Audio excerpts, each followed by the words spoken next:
even though I'm a fucking 50-year-old dude with like 3 children. Please, dude. You're not that young. What's he, like 34? I'm 39. We're in the same decade.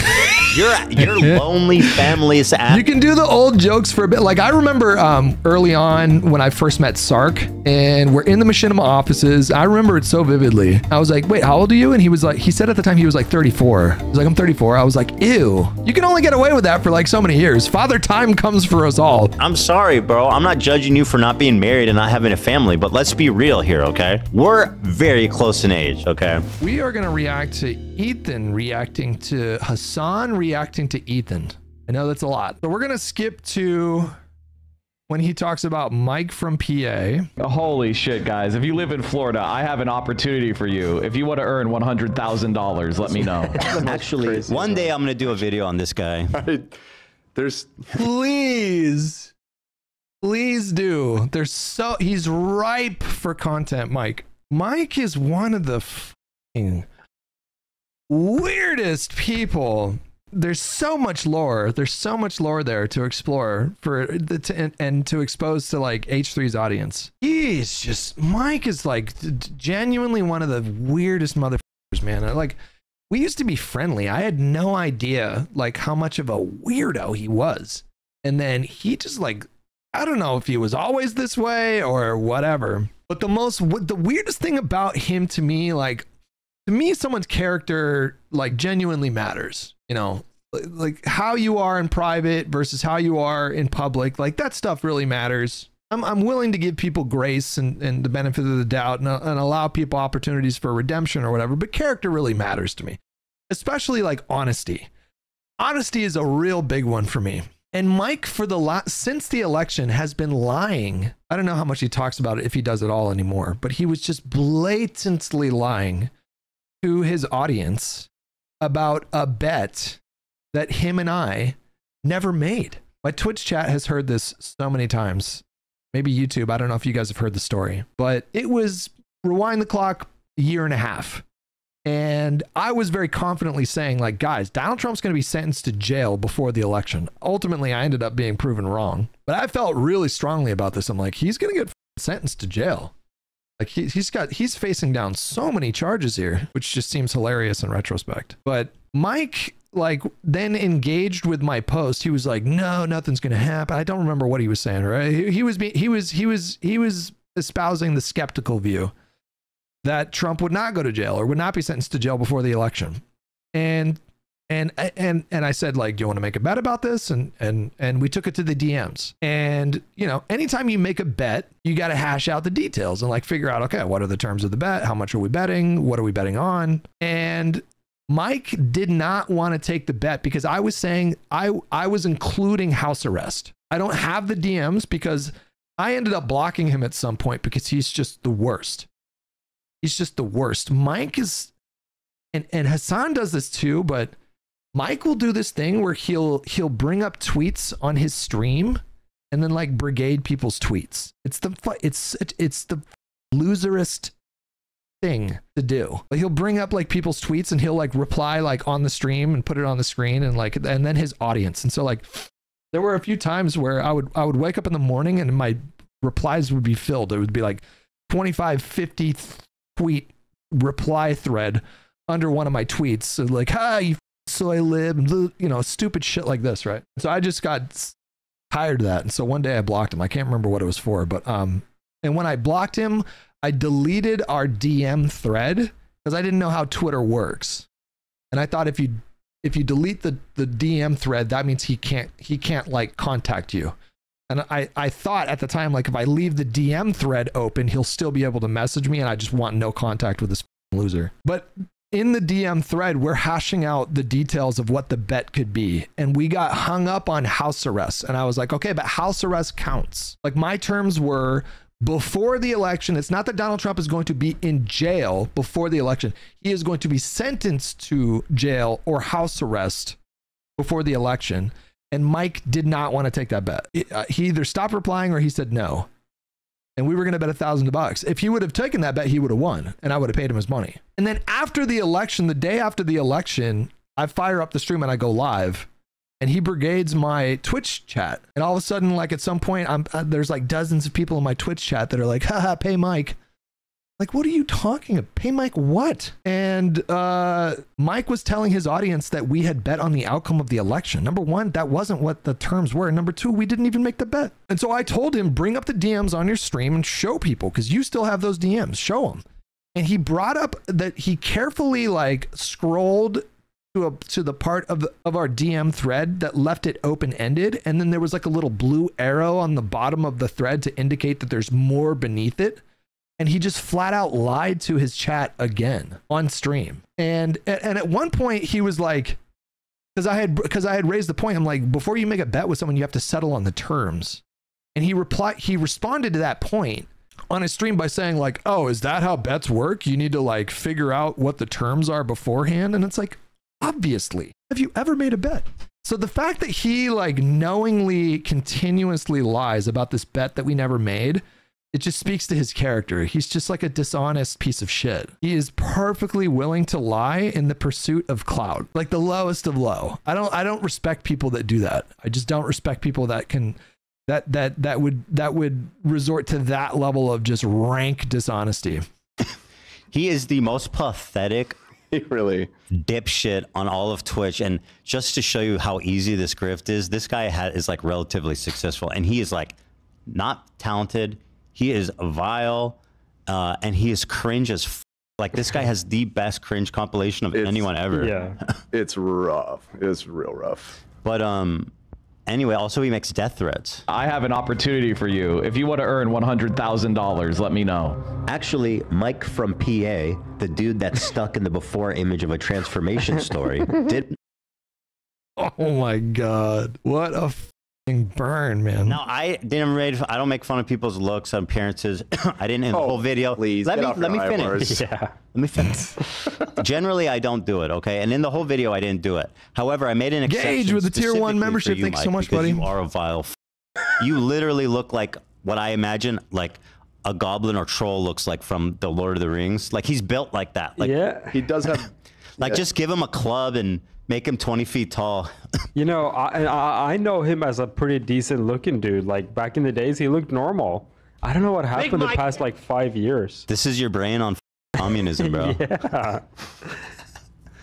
This is what happens. Did receive a 3. The funniest part about this is they go, this is Photoshop. This is what I look like. And then there's video. You can look at the video. It's literally it's Wait, he protested that. He says it's fake. It's Photoshopped. No, he did not. Stop. Chad, is this real? Did he say that it was Photoshopped? And then you pull up the video, and it is literally a screenshot. Oh boy. But anyway, I mean, listen.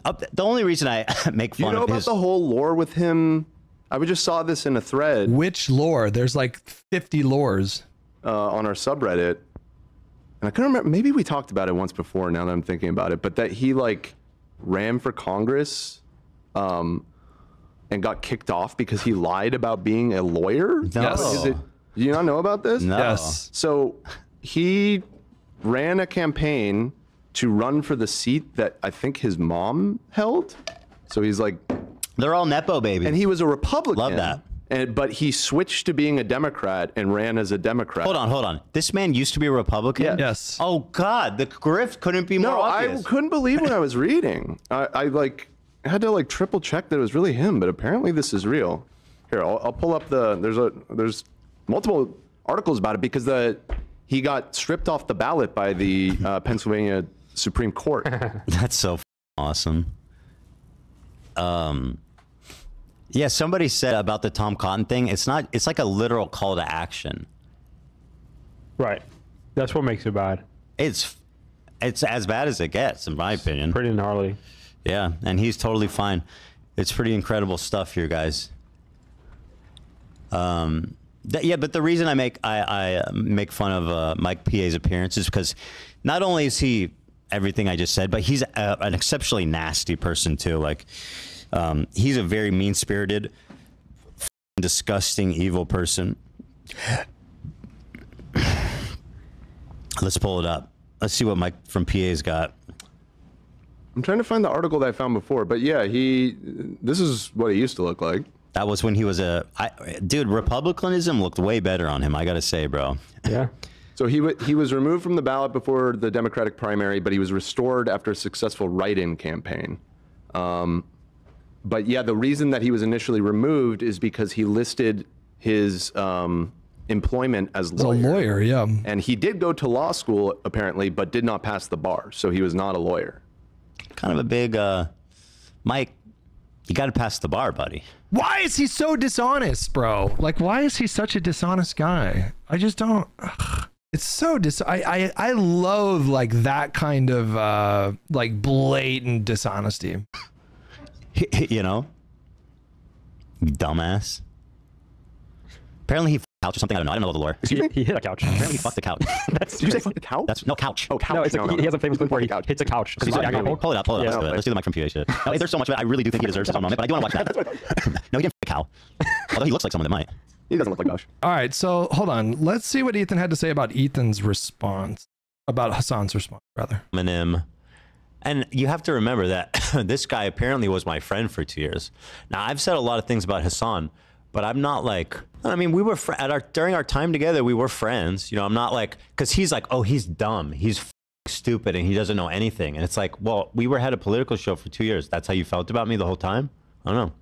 Like, I won't say like I felt that about him when we were friends. Person who definitely understands things. Very smart, very intelligent. Definitely not a hack ass, failed ass, dumbass comedian. Bro, I've never tried to be a comedian, a failed comedian. What are you talking about? You were the one in my emails begging me for a collab on the Young Turks. Right, that did happen. Yeah. Oh, yeah. Like, why would you? It's so like pathetic, bro. And again, it's like it's not even a sore spot for me or anything because I'm not a comedian. I've never tried to be a professional comedian. He's not funny. Exactly. I keep trying to tell everyone that. Yeah, we say, you know, in the comedy We can't say world, I'm failed either way. I mean, I'm doing pretty good. You're doing okay. This is where, I mean, I just posted a video about your dumbass that got 2 million views Right. in 2 days. So far, what's it up to now? 2.2 million. Hovering around 2 million now. Hack ass, failed ass, dumbass comedian. I mean, it's just such an L take. That is a really weird thing to say. Like, of all the criticisms to levy at Ethan, to call him a failed comedian, I don't even understand what that means. It's just pathetic. It's like you're really at your rock bottom here right now. Comedian. In air quotes. Still Ooh! I didn't even hear what he said. Not funny. Air quotes. Not funny. It's just like you're a socialist. Yeah. By the way, theory time, and I'm pretty sure I'm right. Hassan says he adopted his dog. He went all over LA looking for the perfect dog. Oh, I went to all of these pounds. I couldn't find the perfect dog. But then magically, off camera, I found on Craigslist this post where they were giving away $20,000 designer dogs. And I was so lucky, Hassan Piker. I found this. Can anybody find me a Craigslist post where they're giving away $20,000 designer dogs? Because I'd like to inquire. He bought that dog. He bought the dog. What breed of dog does Hassan, I'm not up to date on my Hassan dog lore. What breed does Hassan have? And he doesn't want to admit it. Obviously. And by the way, I don't know. I don't know nothing. That's not the only lie he tells about his personal life. I did a story about it, but people didn't pick it up. I don't give a f. This guy's a piece of shit. No, but people need to ask Hassan who's cooking his chicken off screen in his house. Who's cooking that chicken? Who's taking care of him? Fried chicken. Kaya? Is that what you're implying? Dogs cannot cook chicken, Dan. Oh. Last I checked. Just saying. There's somebody. Since our friendship was a farce. Apparently. What is this lore? What is he hinting at? Is it literally just his mom? According to him, right? There's something he goes, don't tell anyone though, for obvious reasons, that I have this bougie ass. I'm just saying. The personal chef? Is that what this is? Somebody's cooking his chicken, and they don't look like they're getting a piece of the pie either. You know what I mean? They're not on that socialist. They're not on that socialized workplace. What? You mean his private chef doesn't get a percentage of the business? No, he's a socialist though, right? Salary, you know what I mean? Cooking chicken's a big deal. That's integral to his daily routine. Cooking chicken is difficult, to be honest with you. Chicken breasts, man. Chicken breasts are just the worst. Chicken thighs are pretty easy to cook. 6.5 minutes on each side, medium, low, medium, you're good to go. Chicken breasts, I've never successfully cooked a chicken breast. Never, not once. It's always pink in the middle, and then I gotta butterfly it and throw it back on the stove. Chicken breasts, man. Chicken thighs are good. Chicken wings are good, Chicken thighs are good. Get that dark meat. Of course she's entitled to a percent of his profits. Duh. Socialism, bro. Live it, bro. Live it. Be the socialist you say you are. Anyway, that's just me. And also ask him for the Craigslist post about giving away the $20,000 free designer dogs. You guys, oh my God, I was been looking high and low for the perfect dog. I've been to 20 pounds. And then magically one night, I found it was like a Portuguese black spotted a pit bulldog. Yeah, I know it's crazy, you guys. They usually cost like $50,000 from really obscure breeders in Japan only. But I found one for free on Craigslist. And it was also a puppy. And it was a pup. Oh my God. He found a designer dog puppy for free on Craigslist. Dude, Mastiffs. I don't know about Tibetan Mastiffs, but Mastiffs are enormous. My sister has 2 Mastiffs. They are the size of a small bear. I'm not kidding you. They look like a small bear. They look like a 2-year-old bear. Horrifying breed of dog. And that's how afraid of his audience he is. He can't even be honest about that. Like, he did good things. He donated to Pounds and stuff, which is good, right? He donated for people's adoptions. That's a good thing to do.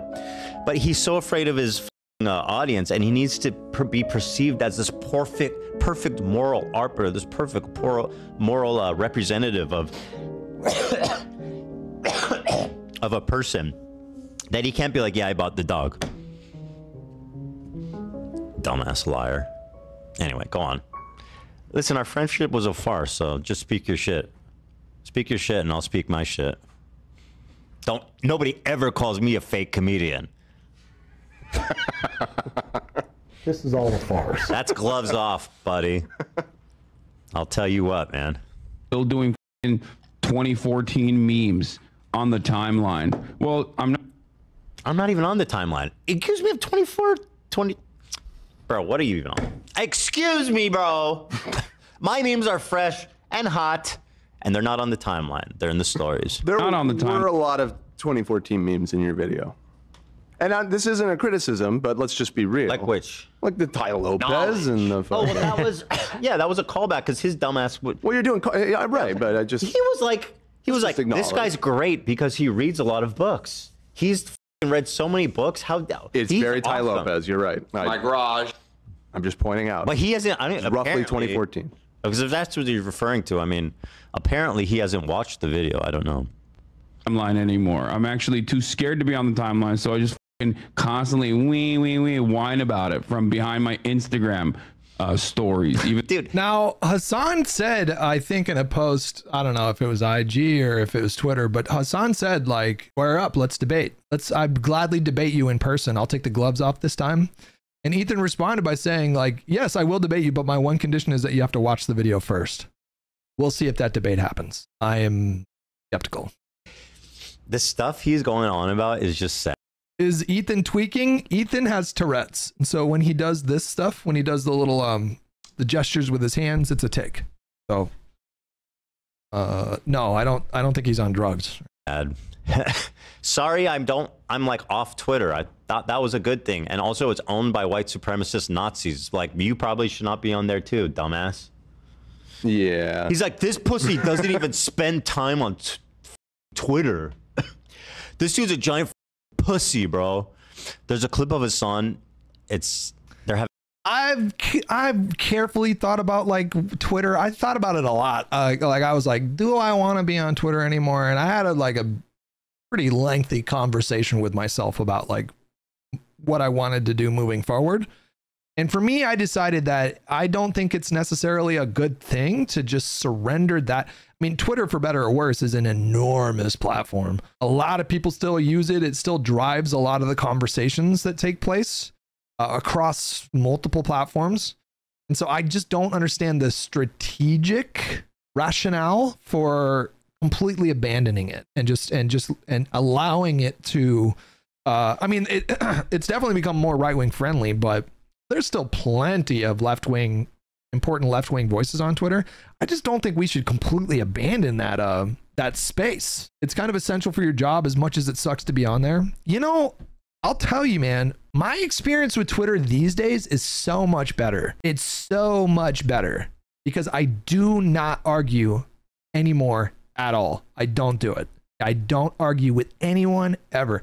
I'm even like second guessing quote retweeting people because that technically feels like an argument. So I'm doing more like screen caps of tweets or whatever. And if people wanna argue in my mentions, then that's fine. Well, you do sometimes. I don't. Check my feed.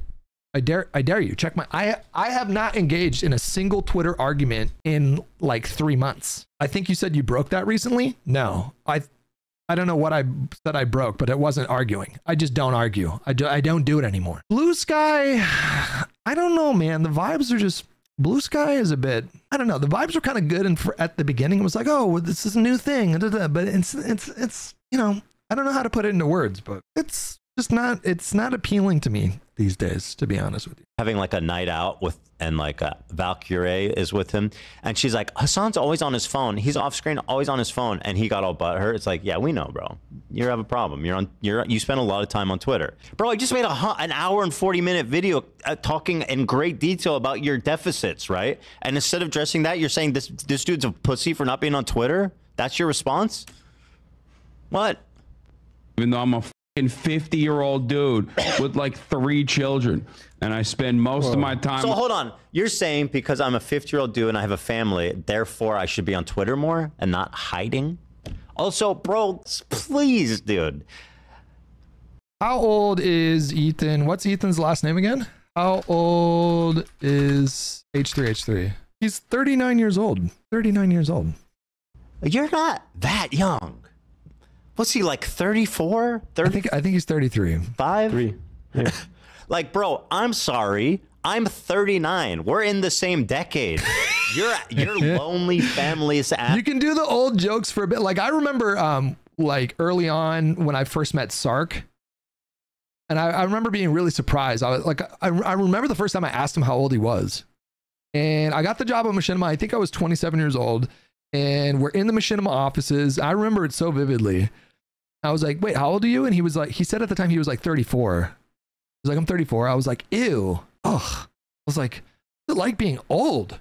I was like cracking jokes like that. You can only get away with that for like so many years. Father Time comes for us all. That's bitch. They're like, you know what I mean? I'm sorry, bro. I'm not judging you for not being married and not having a family, but let's be real here, okay? We're very close in age, okay? He's doing the leafy. This man has fallen so far. He's doing the leafy. Get a load of this old loser with kids. He doesn't even spend all his day on Twitter, dude. Like, dude he's scraping the bottom of the barrel. He is lost. You're a 34-year-old man. A 34-year-old man. That's him. Hassan's doing that. At least Leafy was saying. And Hassan is literally, well, he's almost 34. My real age, too. Now I'm 50, according to Hassan. How old is this guy again? He's like 44. 35, 40? That's how old Hassan is. Leafy can do it. That's how old Hassan is. Literally. Like, what kind of insult is that, bro? What are you doing? Online. It's my job too, by the way, and I make a good living. You know. Crying. Yeah. Most of it. Yeah. Anyway, if I was one of those things, then obviously that would be really scary. You know, I'd be really scared of the rising tide of socialism and communism in the United States of America. Ooh, terror. Yeah, I mean, that's not at all what the video was about. I mean, I think it was specifically targeted at like online, quote unquote, socialists who are more interested in like feeling. You know what it is? It's not that socialism itself is a threat. Sometimes maybe I think that's what the issue is. It's like, there's way too many people that think that like a socialist revolution is the way.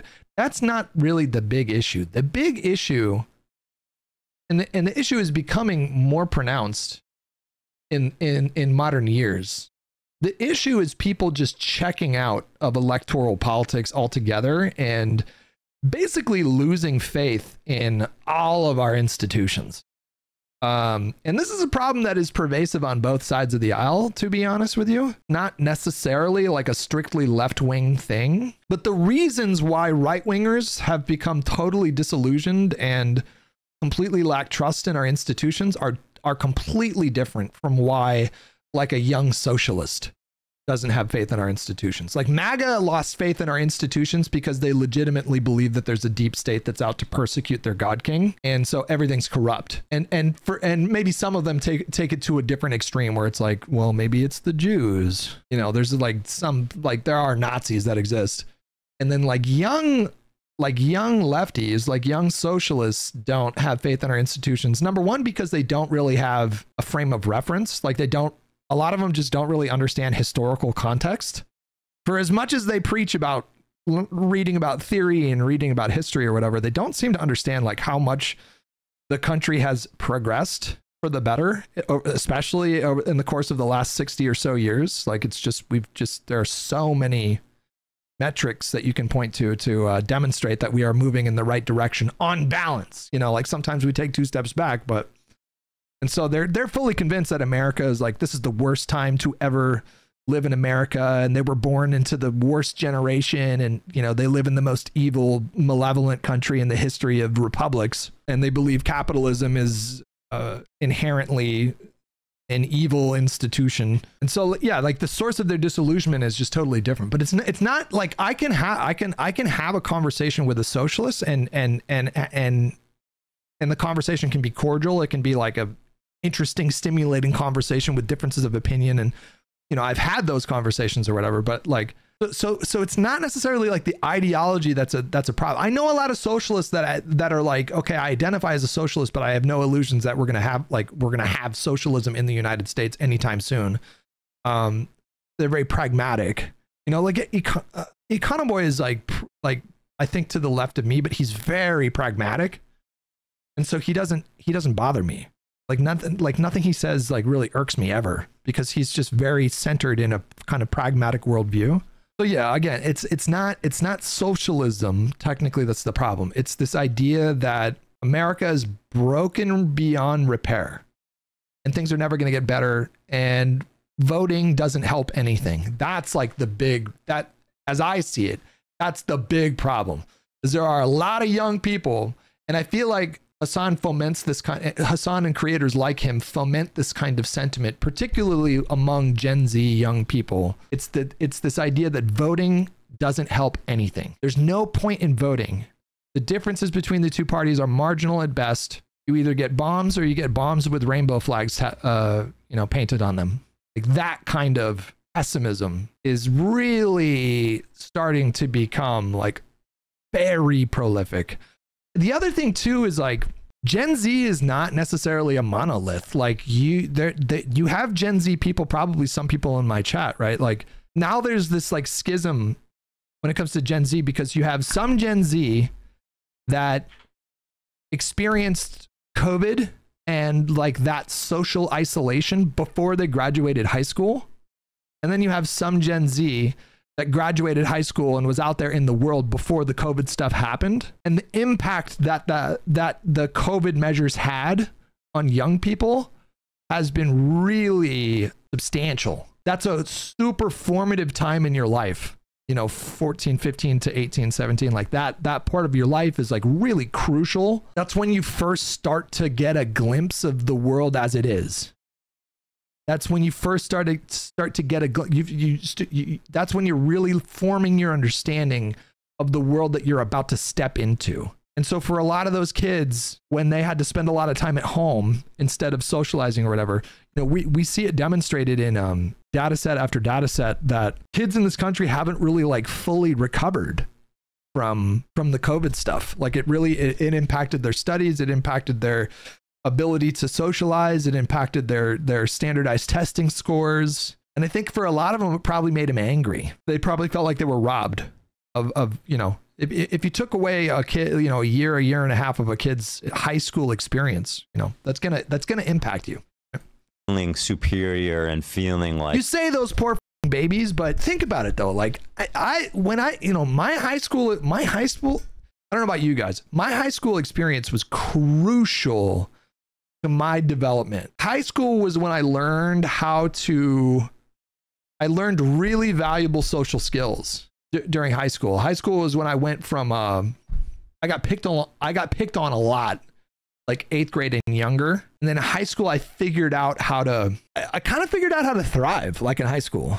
I figured out how to like make people laugh and I just developed like really crucial social skills. Like I figured out so much in high school that I carry with me like to this day.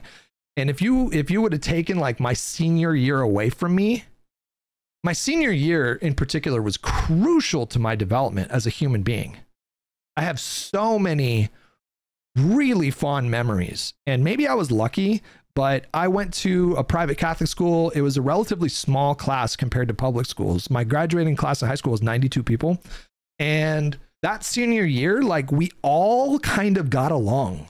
You could go to a party and there was nobody that could show up to the party where you would think like, ew, why is this person here? Like everybody kind of got along. And in that year in particular, I have so many fond memories. And if like I wouldn't be the same person without that year of my life. Do you understand what I'm saying? And so that happened to millions of kids. That happened to millions of Gen Z kids. Now I'm not saying that we shouldn't have done any kind of like mitigation for COVID. Thousands of people were dying every day, right?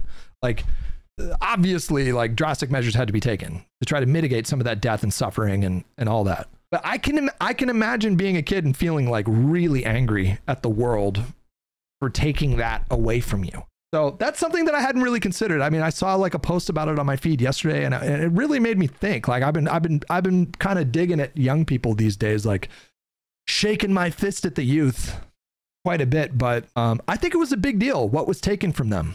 I do think it was a big deal. I think that was a big deal, and that was probably traumatic. That would have traumatized me to have that taken away from me.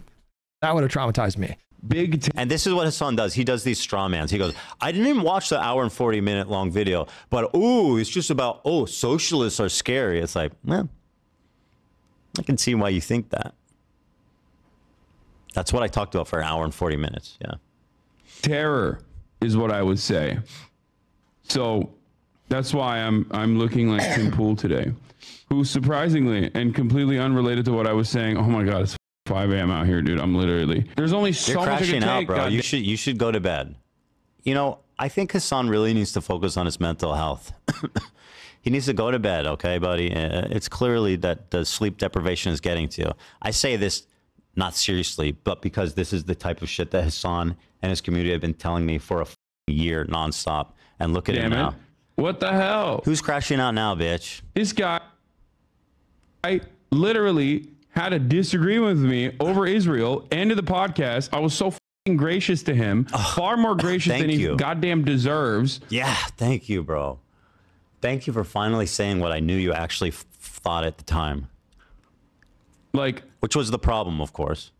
Literally ends the podcast because he can't cut it. Like, he's like, I don't want to talk about politics anymore because people are hurting my feelings when I talk about Israel, because it kind of comes across like I'm defending Israel. Okay. And then everybody goes, oh, you're defending Israel. It's like his whole shtick for the past year has been saying liberal Zionist talking points. And then Hutch, just do me a favor. Remember from the nuke when Ethan said that one AP article didn't exist? Vaguely. I'm not sure. Getting mad at everyone when they go, are you a Zionist? What liberal... Bro, the fantasy world that they've built. Matt with 5 months. Liberal Zionist talk. What is a liberal Zionist talking point? That Israel, that that Israel like shouldn't be dissolved. That's kind of like the liberal Zionist talking point, is that, you know, Israel is here to stay. It's not going anywhere, and you know, the neighboring Arab countries need to just accept that Israel is not going to go away. That's kind of like the main one. Well, I mean, what they're probably referring to is stuff like the I mean, it's essentially you saying Israel has a right to exist. In a nutshell, that's the talking point. Israel has a right to exist and defend itself. That's that Israel should not be eliminated, Yes. and a two-state solution is The the way two-state forward. solution. Yes. That's That is the two-state solution is a liberal Zionist talking point. Yes. a liberal Zionist. You keep saying you're in would favor of advocate for it. two-state, but like, why? So of course, me and my fans are going to call you a Zionist. And again, like in terms of, you know, two-state versus one-state, the vast majority of people think that it should be a two-state. It's just Google. Of course. I think that's a fair assessment. I Yeah. don't want to speak I mean, that for these people. in my video, that no, was but my that's takeaway what it was though. That was the sticking point. That was literally it. That was literally it. Ethan agreed with Hassan on almost like every single other thing. Every critique of the Israeli government, of the way that Israel treats Palestinians in Gaza and the West Bank, like every other point. The only thing that Hassan disagreed with was like, I'm not seeing the one state. I don't understand how that's going to happen. was that it's like he's one state, I'm two-state, and apparently being two-state. Hey Hutch, from the H3 sub, are you the Hutch from the old COD videos? Sorry for the cringe question. That's me. On the H3 sub, was I on that subreddit? It is like genocidal, I guess. It's fine. And he's like, Hold on. Which subreddit? Because, oh boy, which one's the good one? Is it the main one? Hutch has a pretty great take in response to Hassan's unhinged reaction. Hutch's reaction to Ethan's content nuke. Oh, okay. Yeah, a couple posts there. This is anti-Semitism. It's like, shut the up, dude. What kind of moronic attitude is this? Is that the one that has 41 upvotes, 7 comments? Are you talking about that one? We need to build a coalition of normie libs is what we need. We need a massive coalition. Destiny kind of shit up, to be honest with you, through his abhorrent behavior. He really kind of put a dent in that, to be honest with you. Nonetheless, the mission remains the same. There was a lot of opportunity there to like build a coalition, and Destiny was like starting to become like a big part of that. And then boy, did he f that up. Just don't talk about politics. Just go back to talking about like gooning or Gooning? You talk a lot about gooning. I don't know. No, not really. I don't remember ever talking gooning, but okay, I'm a gooner apparently. Okay, very well done, very good. We're very good point. very poignant criticism of me. Justin Baldoni or By the way, this guy covered Justin Baldoni. He did a ton of Justin Baldoni videos. He did. Just saying, ain't nothing wrong with talking about our boy JD. He got in trouble for Justin it. JB. talking about like gooning or Justin Baldoni or is happening online. You're clearly not intellectually equipped enough, and you got deluded by a sex cult.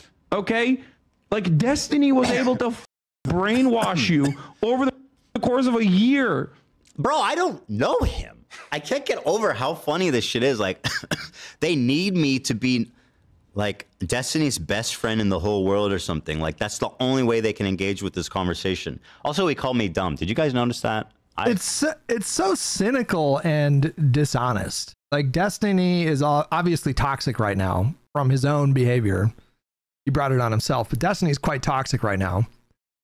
And Hassan is deliberately, dishonestly, blatantly dishonestly trying to tie Ethan to like Destiny's toxicity. It's so cynical. It's so dishonest. It's so slimy. It's so manipulative because Hassan knows it's going to work on his audience. Like they're going to hear that and they're going to be like, yeah, for sure. Destiny was obviously a big part of this. And to call Ethan stupid, I don't agree at all. Like I remember watching conversations between Ethan and Hassan about like, you know, discussing kind of esoteric stuff, like getting into theory, getting into like socialist theory. And I remember Ethan asking like all the right questions.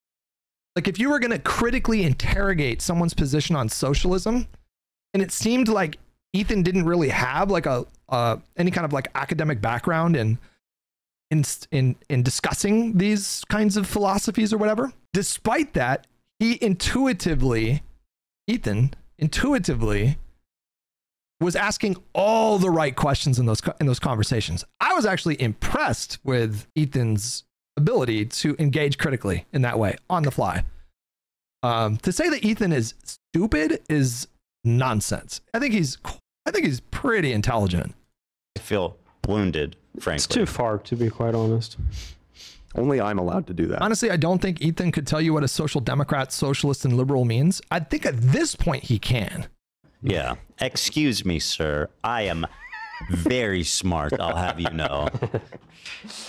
I have heard that consistently throughout my life from my... Making it my job to get Hutch to register as an official DSA member?